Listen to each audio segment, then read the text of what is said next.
કચ્છમાં નકલી નોટો આપવાની પેરવી કરતો ઇસમ ઝડપાયો છે। ફેસબુકમાં ખોટી આઈડી બનાવી નકલી નોટોના વિડીયો મૂકતો હતો।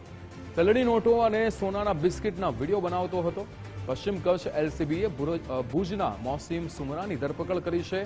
આરોપીની ધરપકડ પછી પૂછપરછ પણ હાથ ધરાઈ છે।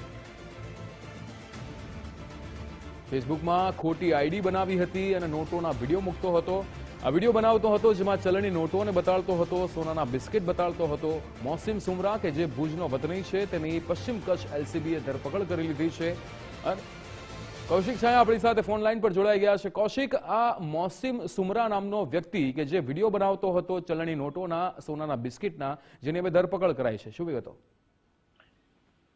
જી ચોક્કસથી ફેસબુકમાં ખોટી આઈડી બનાવીને નકલી નોટો આપવાની પેરવી કરતો શખ્સ ઝડપાયો છે। ભુજના મોસીમ સુમરાની એલસીબીની ટીમે ધરપકડ કરી છે। ચલણી નોટો અને સોનાના બિસ્કિટના વિડીયો બનાવતો હતો અને સોશિયલ મીડિયામાં વાયરલ કરતો હતો। પશ્ચિમ કચ્છ એલસીબીને બાતમીના આધારે આરોપીની ધરપકડ કરવામાં આવી છે અને તેની પાસેથી એક મોબાઈલ પણ કબજે કરવામાં આવ્યો છે। આ શખ્સ સાથે અન્ય કોઈ ઈસમો સંડોવાયેલો છે કે કેમ તેની પણ પોલીસ દ્વારા તપાસ હાથ ધરવામાં આવી છે। ઉલ્લેખનીય એ છે કે છેલ્લા 1 મહિનામાં ભુજ શહેરમાં આ રીતે નકલી નોટો અને સોનાના બિસ્કિટના નામે છેતરપિંડી કરતા ઈસમોનો પર્દાફાશ પશ્ચિમ કચ્છ પોલીસે કર્યો છે। જી બિલકુલ કૌશિક, સમગ્ર માહિતી સાથે જોડાવા બદલ આપનો આભાર।